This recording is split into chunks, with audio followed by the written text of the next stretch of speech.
한미일 세 나라가 북한의 인권 상황이 전혀 개선되지 않고 있다고 강하게 규탄했습니다.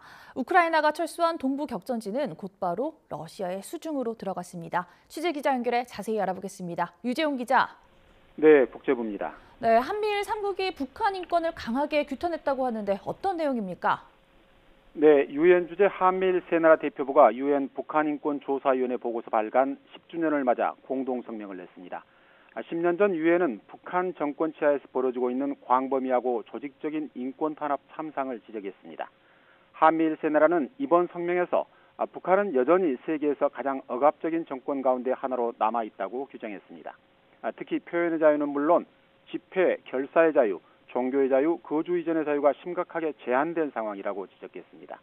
이어 이런 인권 침해가 북한의 불법적인 대량 살상 무기나 탄도미사일 개발 프로그램과 뗄 수 없는 관련이 있다고 비판했습니다. 한마디로 무기 개발 자원을 조달하기 위해 주민을 착취하고 강제로 노동시켜 주민이 심각한 경제적 어려움을 겪는다고 설명했습니다. 네, 한미일 세 나라, 중국이 탈북민을 북한으로 강제 송환해서는 안 된다는 원칙도 거듭 확인했다고요? 네, 그렇습니다. 세 나라 대표부는 북한이 국제법에 따른 인권 보호 의무를 이행하고 즉각 모든 인권 침해와 탄압을 끝내라고 압박했습니다. 세 나라는 올해 유엔 안보리에서 북한 인권 문제를 계속 다루겠다고 강조했습니다.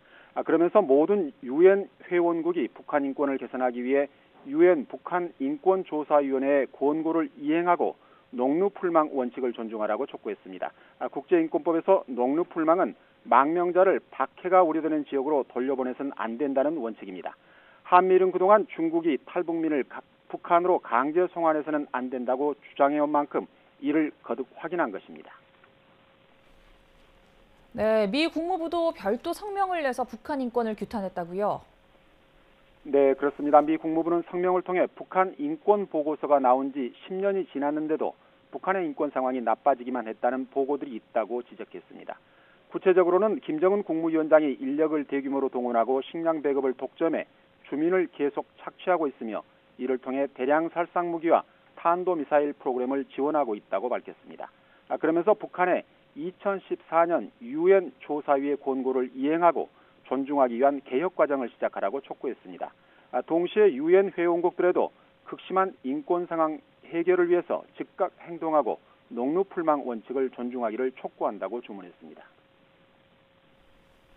네, 다음은 우크라이나 전쟁 상황 알아보겠습니다. 우크라이나가 동부 격전지에서 철수했는데 러시아가 곧바로 점령했다고요?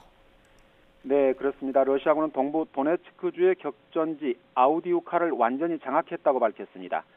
세르게이 쇼이구 러시아 국방장관은 러시아군이 아우디우카 코크스 화학공장에서 얼마 안 되는 저항군을 상대로 마지막 속탕 작전을 펼치고 있다고 크렘린궁에 보고했습니다. 소셜미디어에서도 러시아 군인들이 이 공장 건물 위에 올라가 러시아 국기를 올리는 장면이 나돌았습니다. 블라디미르 푸틴 대통령은 아우디우카 장악을 중요한 승리라며 치하했습니다. 아우디우카는 도네츠크의 러시아 통제 지역과 가까워 개전 초기부터 교전이 잦았고 최근 몇 개월 동안 러시아는 이곳에 병력을 집중해서 삼면에서 포위하면서 격전이 벌어졌습니다. 하지만 미국 의회의 우크라이나 예산 지원 통과가 늦어지는 상황에서 우크라이나는 결국 철수를 결정했고 볼로디미르 젤렌스키 대통령은 추가 군사 지원을 호소하기 위해 다시 서유럽을 방문했는데 이 상황에서 러시아는 바로 이곳을 점령했습니다. 전쟁이 개전 2주년을 맞아 교착 상태에 빠진 가운데 이번 우크라이나 지역 점령이 러시아군에게는 대대적인 사기 진작용으로 활용될 것으로 보입니다. 지금까지 국제부에서 전해드렸습니다.